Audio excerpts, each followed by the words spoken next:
First of all, I would like to warmly welcome our chief guest, Dr. Edwin Aridasa, and I warmly welcome my dear friends and distinguished guests. Actually, today is a very special day to one of our friend. Actually, he's working for our bank with us, and he contributed some extra mile actually, because as a professionals, we are restricted to our profession, like IT or marketing or something. But this person is very special because he goes some extra mile. Actually, today's maybe you all feel some excitement because the topic also really it's beyond main topic. So I would like to invite Mr. Udaya to hand over his first few books to the chief guests.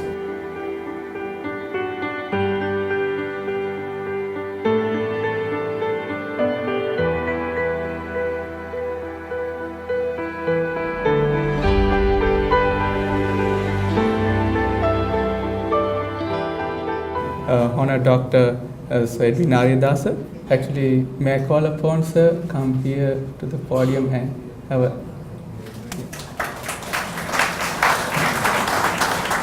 The author of this book, Mr. Udaya Thalangama and Mrs. Udaya Thalangama, and out of the most outstanding visitors that we have for this occasion, I must single out Mr. Perera and Mr. Honorary Perera, some of the most enthusiastic people in the field of literature, in the field of art in our country. Before I speak a word or two about the effort made by this young author, Thalangama, I have a special duty to perform. It is my initial grateful duty is to thank enthusiastically the proprietor of Sadeep Publishers, because had it not been for him, such a book would not get into the market. This is not the kind of book which will be popular from the point of view of the masses. Most of the young people may not be very enthusiastic about a book like that.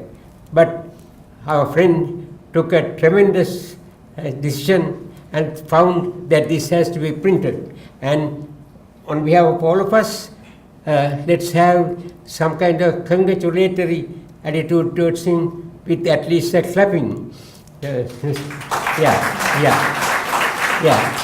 So,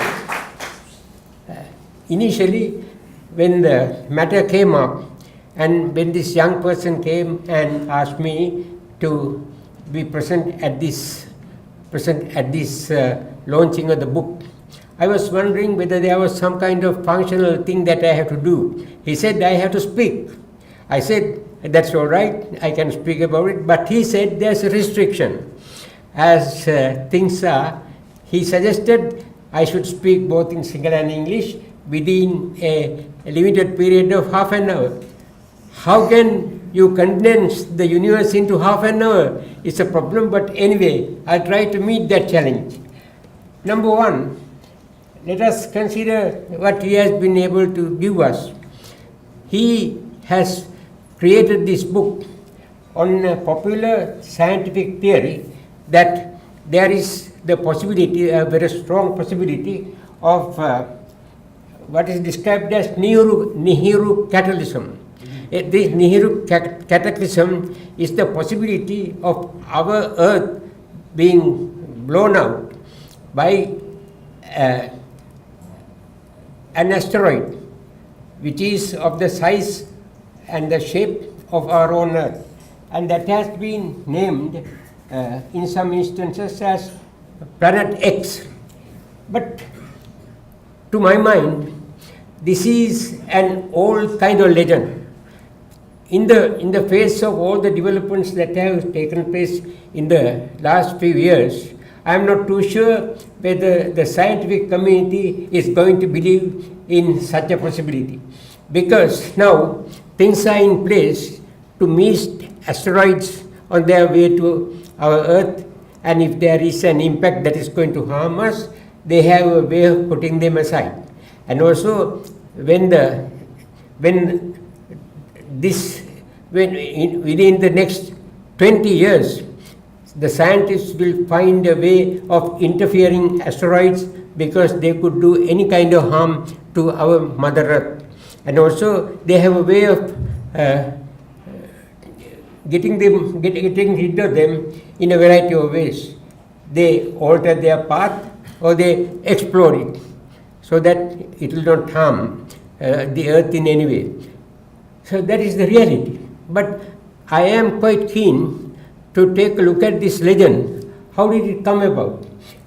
In most countries, in most religions, most beliefs, there is an attitude towards the life of the earth.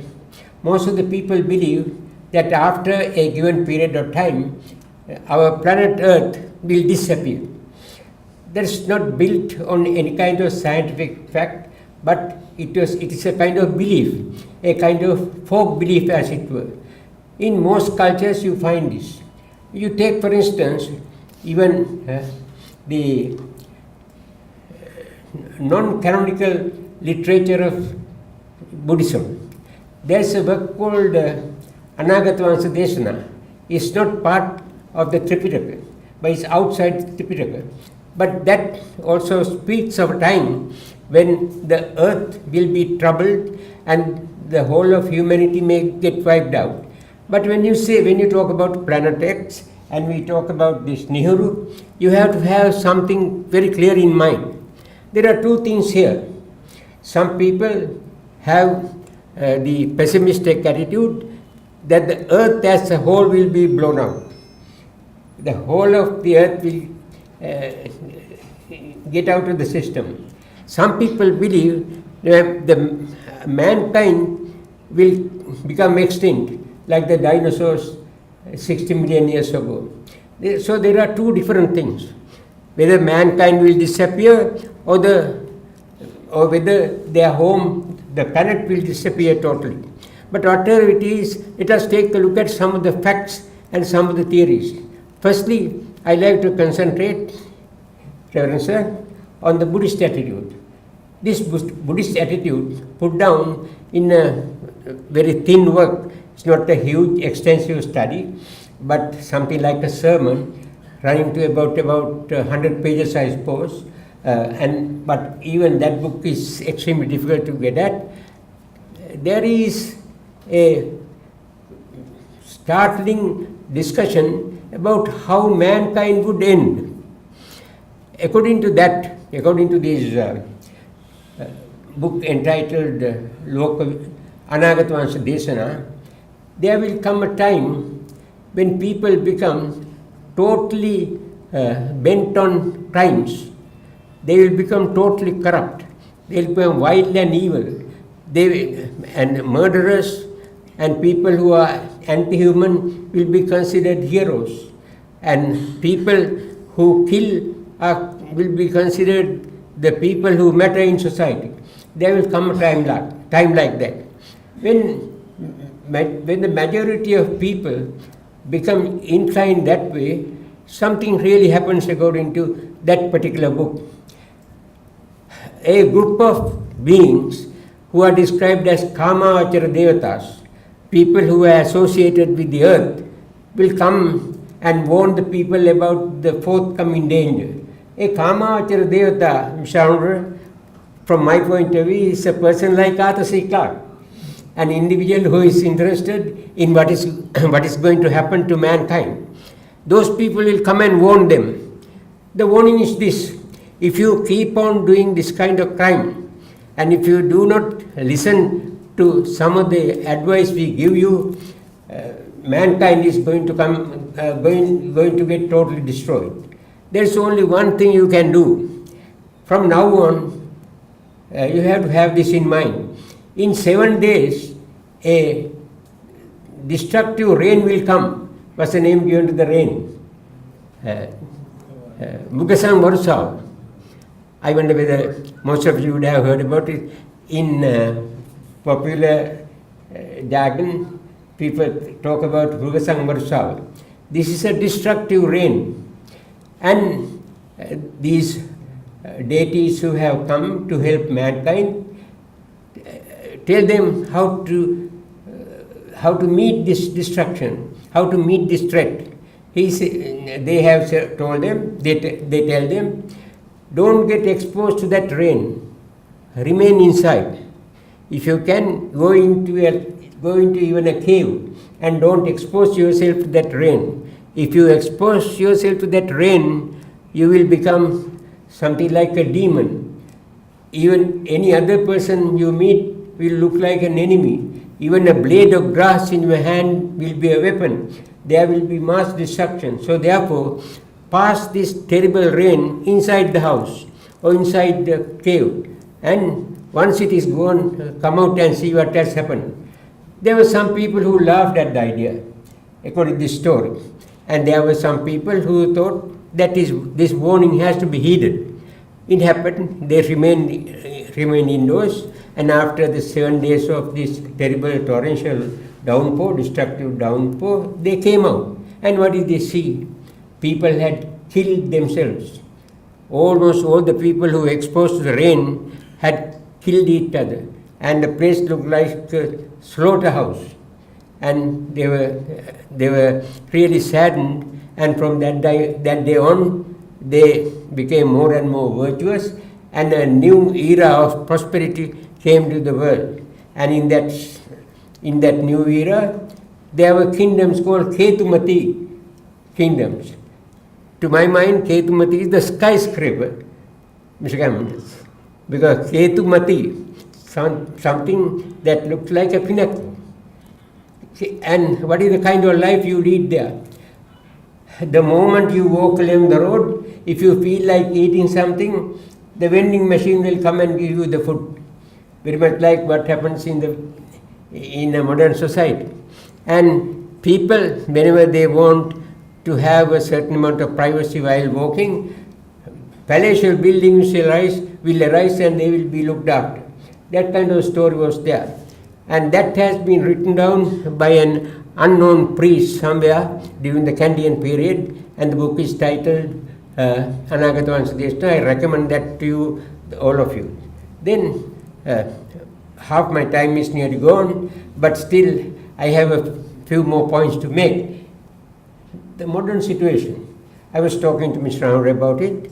Now you need not worry about the universe surprising us with some kind of missile. Only that North Korean character might send you a missile, but that's different. But universe has no arrangement to send a missile to destroy you. That's true. Currently, 365 miles above Earth, there is a very helpful object, Hubble telescope. And I like the name Hubble because it comes from Edwin Hubble. So that space telescope looks at part of the universe and tells us what's going to happen. But suddenly people have found that it is primitive. It is being misplaced by one of the world's greatest products of human imagination. They are planning to have in the sky one of the most efficient space telescopes called Webb telescope. Webb, as Mr. Andra and I discussed, is the name of one of the pioneering leaders of NASA institution. What kind of thing is this James Webb or Webb Space Telescope? Briefly, I'll speak a word or two about this. It is being stationed at a height of 1 million miles in the universe. And what's the outcome? It is so powerful that it can even see the origin of the universe. And the latest article I read about it said, initially after it has been installed, we will be able to see some centuries after the creation of the universe. The light coming in, galaxies forming, planets forming. We are going back to about 13.8 billion years into the past. And I am very enthusiastic about it. And if you really refine it, if you arrange that, perhaps you will be able to see the origin of Sri Lanka. And you can see Vijaya landing and some of the historical personalities having a sway during the past centuries. Maybe it's not going to be a dream any longer. At one time, people thought that it will be possible for us to hear some of the sounds of persons who spoke in the past. With this Webb space telescope, it may be real. So, to conclude, to make the best possible use of the time allocated to me by my friend Udaya, may I say this: do not worry even slightly about a Nibiru concept, about planet X destroying our country, our home, our planet. Not likely to happen. But man can destroy himself if he doesn't behave the way human beings should behave. I can, while concluding my observations, I can give a very interesting bit of information that is scientifically accepted. There is a scientist called Paul Crutzen, PaulTezden, and if you wipe your smartphone, you can get Paul Crutzen, and you will be surprised to find he shares the same birthday as I do, but not the same year. I was born on the 3rd of December, and Crutzen is also born on the 3rd of December. This man has foretold what is going to happen to man, not in an imaginative way, in a scientific way. He has created the theory called nuclear winter. This substance of it can be given very briefly. He says, in time to come, people will get angry with each other. Nations will target other nations, like a character up there who is experimenting with various kinds of missiles and sends a birthday gift to America on the 4th of July with a missile that can have a nuclear warhead, he says, if necessary. So, some individuals who are not really sane might think in terms of fighting each other, and they will use, I am sure, nuclear weapons. And if nuclear weapons are used in such an encounter, people will die not in a fire but in the cold. That is the irony. He explains it. I will explain very briefly. When these nuclear explosions happen, everything will get burned, even steel buildings, anything. And the fire invariably creates a massive blast of smoke. So, and it will rise into the sky, hundreds and hundreds of miles up in the sky. And it is so thick and so dark that sun will get covered. When the sun is covered for 7 days, on the surface of the earth, snow will appear. Thick snow at that time. And all the animals on earth, all the breathing animals on earth will die suffocated in that cold. And that is called nuclear winter. Then some people asked him, can't we dig huge holes in the ground and get into those and escape this cold? He said, nothing doing. This infernal cold will penetrate even to that place. So therefore there is no escape for mankind if that happens.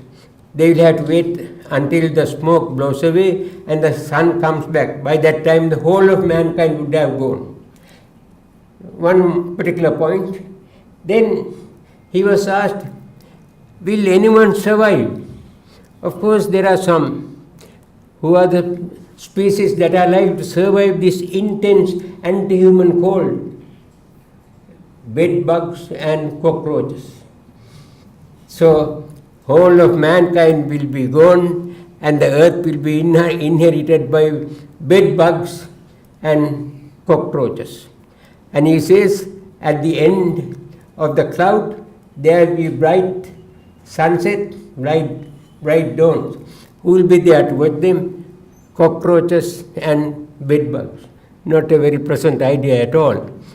But there is one little hope. I will conclude with that, don't worry. And I will not say anything in Sinhala later on, probably at that time can be used. Our good friend in the sense I like him very much, philosopher Bertrand Russell was asked by some kind of mischievous journalist, professor, what kind of weapon will people use in World War III? He smiled and said, young man, I'm going to tell you what kind of weapon they will use in World War III, but I can tell you what they will use in World War IV. They will be in loincloths. They will be fighting with cudgels and stones. What on earth? If a third world war is even thought of, the totality of mankind would be gone, and mankind will come up afresh, and the weapons would be cudgels, stones, and the uniform will be loincloth. That is the end of the situation. And ultimately, even in terms of this nuclear winter, there are certain areas in the Pacific that may not become intensely cold.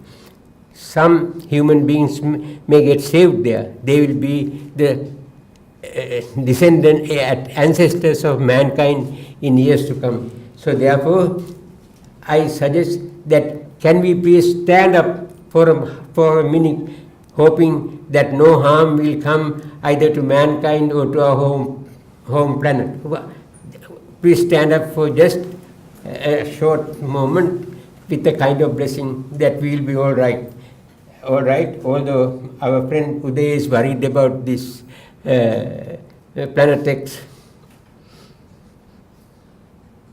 Thank you very much. Thank you. Dear sir, thank you very much for your inspiration speech. Now this is the time for our main event actually. Mr. Udaya Thalangama actually he is ready to present his research findings related to this book. And first of all, I would like to introduce himself to the forum. He was born in 1970, and after that he went to the Mahanama College to his prior education, and after that in 1977 he was graduated from the Colombo University in BSc in Computer Science degree. After that, during these last 25 years, he worked for many organizations related to the information and communication technology, and he has been working for Sri Lanka and even Australia also. Currently, he is working for Commercial Bank of Ceylon PLC as a senior software engineer. So, I would like to call upon Mr. Udaya Thalangama. Please come, sir. Good evening, everybody, including my chief guest and my colleagues, everyone. Let me start my presentation. So, when we start, we are going through our introduction. Then it will cover our solar system, Sumerian civilization, Nemesis theory, what NASA has spoken about this Planet X, historical documents, then Vatican news, and some topics about global warming and climate change, and what is today's status. As all of you know, actually I am a software engineer and not a scientist or not an astronomer. But since my interest on the subject of astronomy from childhood, I have been researching many areas about astronomy. After having completion of about nearly 10 years exploration regarding this Planet X or Nibiru, I wrote this book, The Last Days on Planet Earth. This is a compilation of different levels of evidence in order to prove that Planet X or Nibiru is real. Actually, I can literally say it's really an exploration towards finding the real truth in the world which has been kept as a secret. First, we will just talk about solar system. As all of you know about our solar system, it consists of 9 planets, including a sun and a moon. All the planets are rotating anti-clockwise within their orbits around the sun. We have been knowing the planet Mercury, Venus, Mars, Jupiter and Saturn from somewhere before even 100 BCs ago. Let's start with Sumerian civilization. We'll speak about knowledge about what they knew about the solar system and how they acquired their knowledge about solar system.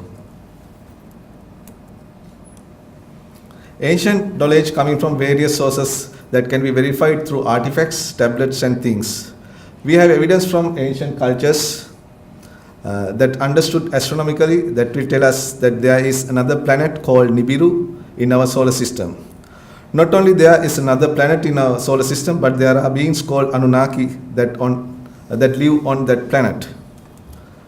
We have discovered Uranus in 1781. After discovering Uranus, scientists have observed that the Uranus is having some sort of perturbation while moving on its path. So they conclude that there should be another planet beyond the Uranus. They were searching for that kind of planet and they found in 1846 the planet Neptune. Once Neptune was discovered, scientists observed that the Neptune is also having some sort of a perturbations while it's orbiting. So again they started searching for another planet beyond Neptune.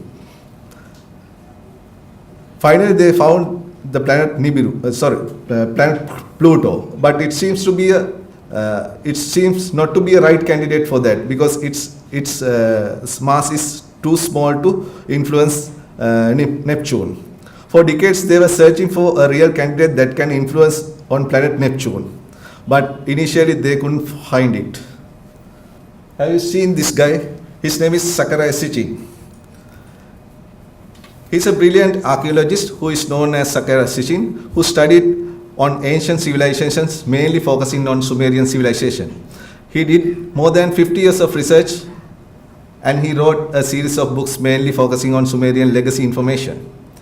The Earth Chronicles, Genesis Revisited, the Cosmic Code, the 12 planets are just a few of them.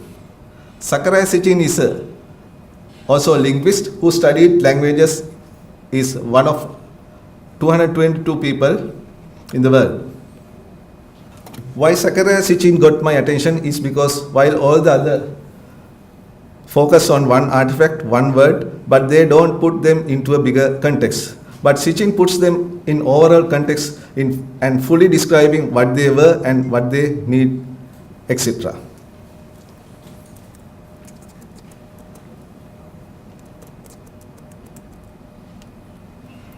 Then we talk about the astronomical background about Sumerian civilization. I am going to focus on one culture, specifically kind of culture that originally started 6,000 years ago. We have a culture that comes right from Stone Age called Sumer. Eventually they became Mesopotamia, later Babylon, and today which is Iraq. They used something like round stone cylinder seals which had a reverse carved imprint like a reverse image, and when we roll the positive image on the clay tablet, then we get the image which is in the cylinder seal. So what you see here is a tablet with astronomical symbols. There you see 7 dots. That is 7 dots and a winged disc and a little shape of a crescent. Sitchin said 7 dots represent the planet Earth. Why it's represent planet Earth? Because according to the modern astronomy, we say that the Earth is the 3rd planet. But according to the Sumerians, they count the planet starting from the furthest planet from the sun. So then the Earth is counted as 7th planet. So a lot of information come from Sumerian detailed as astronomical pieces of our solar system, including the distance between the planets, what the planets look like in space. And we can test this information over the time once we send probes like Galileo, Voyager, when they took measurements of the outer planets, and the first time when we see the planets in color, definitely they will match the Sumerian description about planets some 6,000 years ago. What you see here is a Sumerian tablet which depicts the solar system. So, in this tablet, here we see the God is granting a man a plough, modern agriculture. But in the background, you will see the complete solar system with the sun in the center and the other planets, as we know, are correctly displayed. How did they know that the sun is in the center of our solar system? We did not know that until we used the mathematical calculations and until it was discovered through the telescope. We actually orbit in the sun. Interesting enough, the Sumerians noted our planet's structure correctly on the tablet that 6,000 years ago. So they have drawn the solar system correctly and named it at the stone stage. Who taught them? How did they know this? What they say is the knowledge was brought by this Anunnaki. Anunnaki is the beings that live on the planet Nibiru or planet X. But it's more than that. It talks in some detail about how this Anunnaki interbred with humanity, creating the hybrid race, which is us. When you take the common theme around the world, it's very clear. In the ancient world, races were with very high technology knowledge. And this was the knowledge that built the pyramids. And this was the knowledge that built ancient structures, which even conventional history and archaeology simply cannot explain. What you see here is a circular tablet. How interesting enough is this tablet? The little portion along was translated by Zacharias Sitchin. You can see that it has a very interesting information. What if translated? It basically talks about the path that the Anunnaki god took to get from Nibiru to Earth. Here it lists the names of the planets including Nibiru. It's indicated some side of the text, rocket, mountain, pile, up high. What were they doing 6,000 years ago? So, lot of other things they left us, and we can just pinpoint and say, wow, they were on it. So they left us astronomical information in secret text. This is just a stone tomb which describes astronomical information. This is another stone tomb which describes the observation of Venus. This tablet talks about the Venus will appear in certain times in the future. They can predict 50 years in advance in what date lunar eclipse even going to take place. They tracked the orbital planets over hundreds of years and followed their orbits in the sky. So they were real astronomers, and the information they tell about another planet in the solar system, beings living in this planet, the modern science has not yet able to confirm.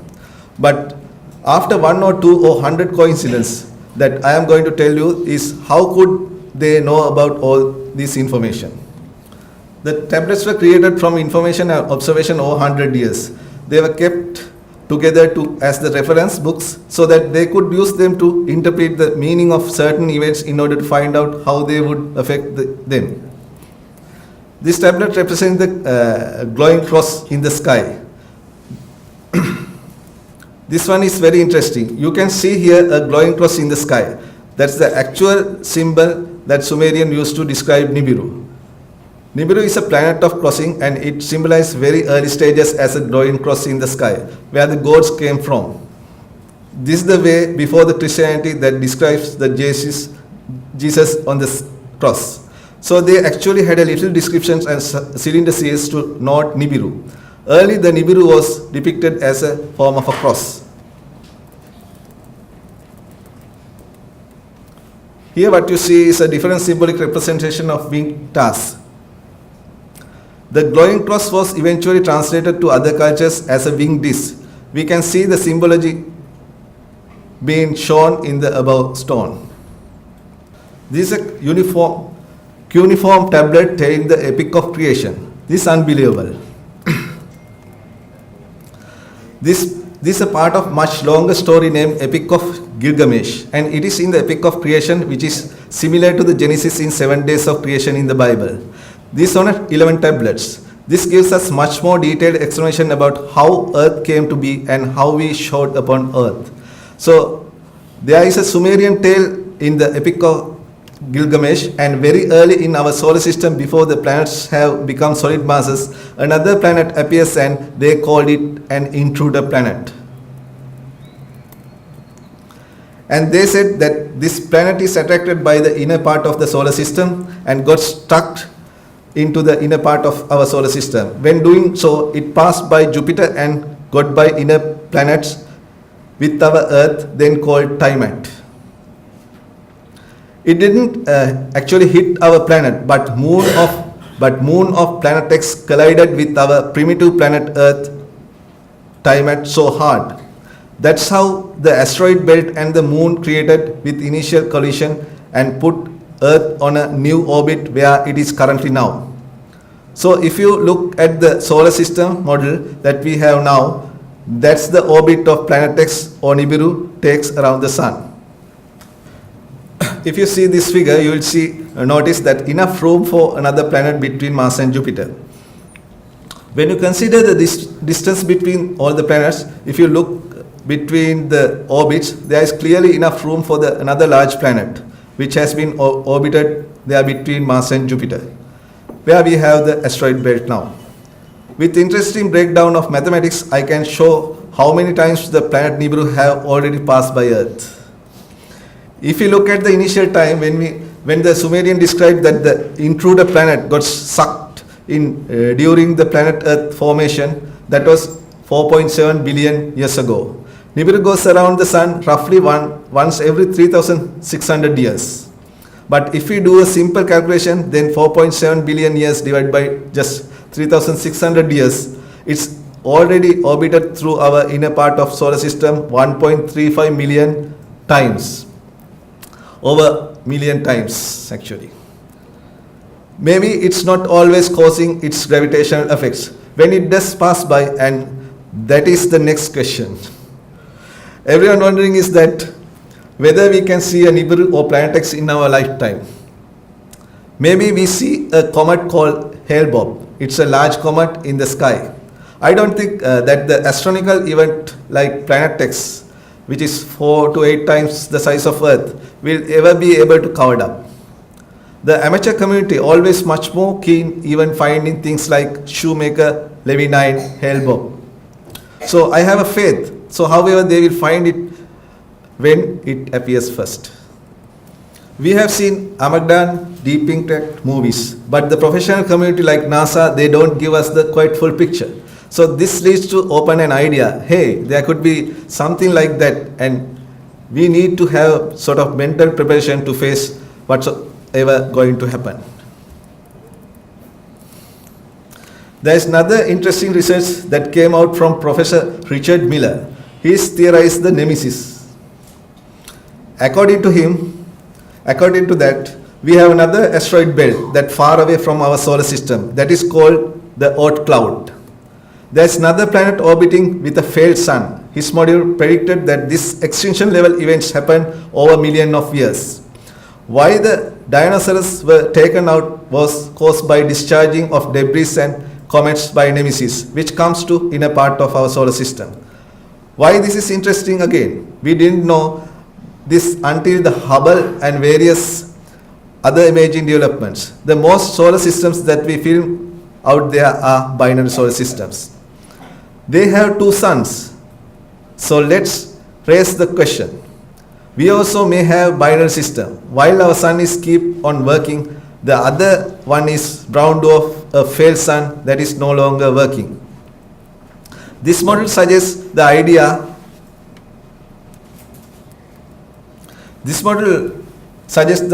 that another planet orbiting our failed sun, and it passes through the Oort cloud and discharging these comets, debris, and that cyclically send things towards us. Again, talking about Nibiru, another planet in our solar system, it would do the same effects when the debris and comets following it. This is called flood tablet. The flood tablet showing the part of the Epic of Gilgamesh. Here is an actual tablet stored in British Museum that tells how a Sumerian man is chosen by Anunnaki to build a craft. Just as Noah in the English Bible, we have a version in Sumerian history where a Sumerian man was chosen by Anunnaki, a Sumerian's god, to build a large craft and take his family, plants and animals from the region and loaded onto a ship because of the large flood that's going to be taken place.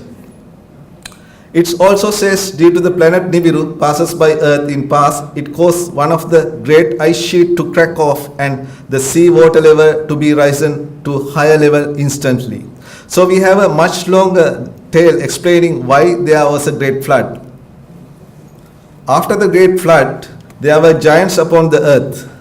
Here in this Sumerian tablet, we can see the giants upon the earth. In this tablet, you can see the Sumerians are standing before one of the Anunnaki and worshipping him. This Anunnaki must be a larger being, but I don't think they are physically larger beings. This something should be debated. I think they are great reverend beings. We see all this depiction in the Bible. In the Bible, we have the term called angels somehow flown down from heaven. We don't know where the heaven is. Every culture around the world says, my God come across the lake. He came from heaven. Sumerians give us a very interesting piece of information that tells their heaven was Nibiru. This is in cylinder seal about 4,000 years old. This cylinder seal is showing the goddess named Ninma, raising the newborn model men called Lulu Amelu. And she shouted, my hands had made it. That is how we came about. This is a brief explanation of a long story in Bible says in chapter 2 in Genesis. We are a hybrid product, eventually became Cro-Magnon or modern man. The symbol for human DNA resembles the word Yah, Y-A-H, which is God, but definitely this should be a coincidence. So lots of this information put into a new life to accept the idea that we are not alone and there are beings that had visited us. All the mass information of science and knowledge that literally comes right from the Stone Age that Sumerians possess, and it does make sense. Even the Mayan predicted the existence of Nibiru, or according to them, a certain dark energy in shape of planet which would be coming near Earth in distant future. Every time the planet came around, the most of civilization from planet Earth were wiped out. James McCartney, an expert on planet Nibiru and Mayan history, explained around 10,000 years ago a major devastation occurred which destroyed many civilizations on our planet Earth. He also explained how ruined cities in South America were vanished, not because of war or flood, but due to a major physical destruction on Earth. He also went on to say, before Nibiru passed us by 10,000 years ago, the North Pole was somewhere in the state of Wisconsin, while the South Pole was somewhere in Pacific Ocean. Nibiru would have approached the Earth in former locations to unleash cataclysm that wipe out the Lemurians and Atlantean civilizations. So you can get a general idea where we have been in the past and what has happened to our ancient civilization and where we are going in future and what will happen to us. In 1983, IRAS spotted an unknown object. Scientists in IRAS Space Observatory made headlines and they announced that they have used infrared satellite to detect an unknown object, possibly as large as the giant planet Jupiter, possibly so close to Earth that it could be part of our solar system. They published this news in newspapers and science magazines in 1983.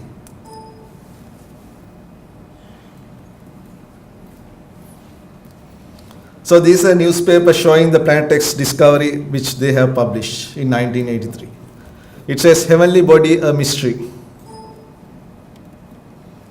This a set of another articles that appeared in newspapers regarding the Planet X discovery. This mystery in space detected twice in 6 months near the constellation Orion and it was described by Iras. It is being so cold, and as it's so cold, it casts no light, which explained why they have not seen the object before with the optical telescope on Earth or in space. Iras reported that the object appeared to be moving towards the Earth.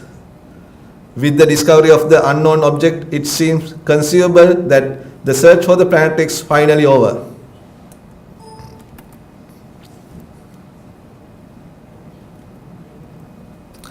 Dr.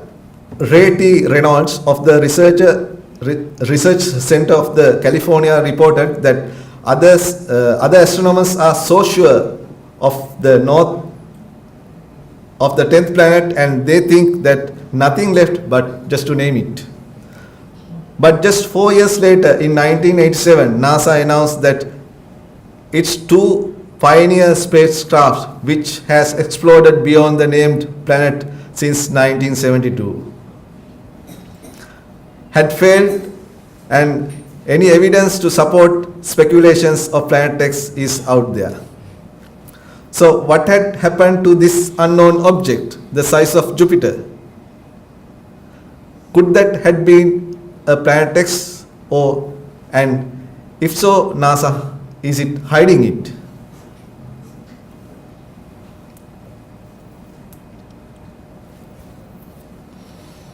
Let's go through some historical documents which talks about Planet X or Nibiru. Because in Bible and even in Colburn Bible and Veda, it does discuss about Planet X and Nibiru. If we go through the Bible, in Revelation chapter 8, it says something like this. Wormwood is the name of a star in Revelation chapter 10:11. The third angel sounded his trumpet, and a great star, blazing like a torch, fell from the sky on a third of the rivers and on the springs of water. The name of the star is Wormwood. Because so much of names have been given to this Planet X, we call it Nibiru, Wormwood, Planet of Crossing, and so much of names. If you take the Bible, Revelation chapter 12, it will discuss more things about Planet X. Here it says, this will be a modern, it's actually in Revelation chapter 12, it's like a poem. You cannot get the literal meaning as it is. So we have to go through sort of a translation. If we translate it, you will see like this. First, the woman about to give birth is Virgo. She is giving birth to Jupiter. She has a crown of 12 stars and the moon under her feet. The dragon is Planet X. His tail drags along a group of stars. We can see him in the sign of Virgo on a specific date with the naked eye. The dragon is drawn towards Jupiter, but the sun pulls Jupiter out of the way. On that specific date, the dragon is so large we can no longer see Virgo. So this is how Bible Revelation chapter 12 describes how this incident going to happen and when it's going to happen. So there are so many softwares nowadays we can find out this particular star system when it's going to happen. So if you just try to install a particular software with respect to these star systems, and if you navigate which different dates, you yourself will be able to find out the correct date according to the Bible.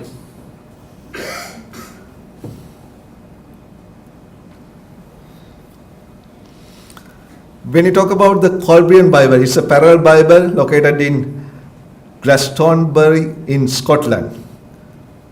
It's in a poetry form. It says, men forget the days of the destroyer, only the wise know where it went, and that it shall return at the appointed time. It is the destroyer. Its color was bright and fierce and ever changing, with an unstable appearance, a fierce body of flames. So in the Colburn Bible, it's described the Planet X as a destroyer. So it's a different name that they have given.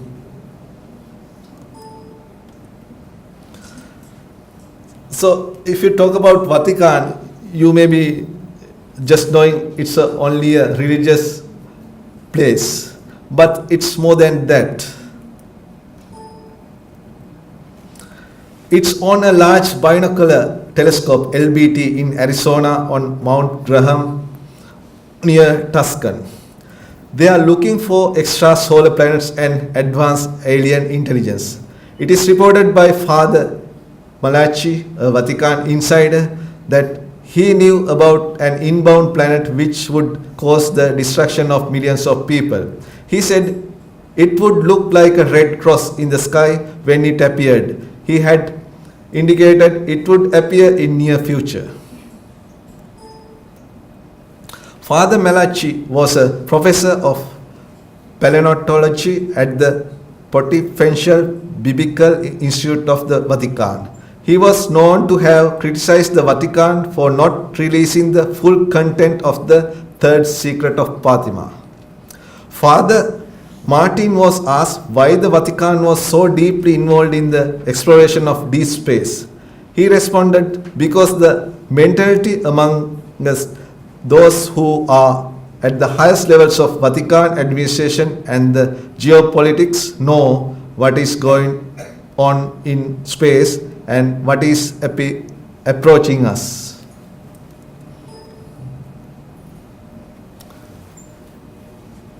So here I have listed down the names our ancient civilizations have used. Different, if you take the list, you will see different ancient civilizations have used different names. So it implies something, because once one civilization used a particular name, it doesn't pass to the next civilizations. So you know what was the cause. You know, it's a very high demand topic these days, global warming and climate change. It's a debatable topic among scientists, environmentalists and public. What is to blame this dramatic shift in weather actually? Weather patterns and violent storms are in global scale. Why this is occurring so quickly as seen? In the years before running for president, Donald Trump called it non-existent, mythical and a total con job. A year later, he claimed global warming is a total and very expensive hoax. Intelligent analyst private investigator John Moore explains that the cause of this climate change is not due to the emission of carbon dioxide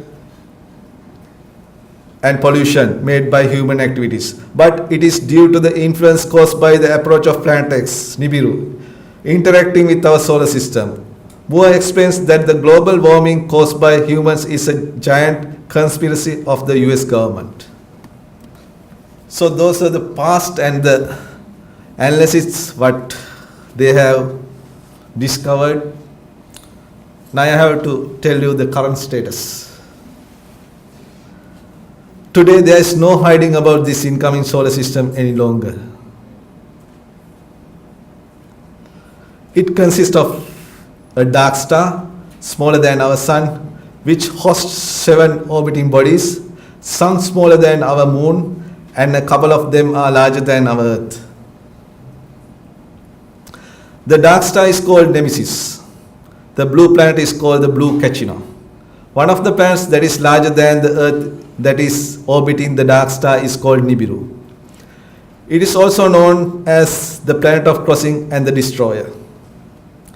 Most of the skycam videos all over the world showing some strange objects like planets in the sky. Especially it is clearly be seen in the southern hemisphere as its orbit. Sutherland live cam video over South Africa clearly showing us the Nibiru is orbiting around our sun. And the following photograph I captured from the Sutherland live cam SALT on 2017-7-18. Under the sun's 7 o'clock position, we can clearly see a red orb. This is a footage from ISS, International Space Station, as at 2017 6/31. This picture has been captured by a trusted source shows a blue planet clearly nearby our sun. This might be the blue Cachino. These photographs are clear as a bell. This is an actual fact and evidence of what's going on. As time goes on, this planet, the things going to get worse. As the planet approaches, we are going to start to have increased earthquakes, volcanoes and total earth disruptions. We are trying to tell you what is in our solar system that is detrimental to our survival. These very serious safety precautions that we have to take by obtaining the knowledge and the evidence. We have to find out what exactly is going on by observing the changes in the sky, including the day-to-day climate changes that take place. You have to maintain your power of knowledge, and that's the message I want to give you from my book.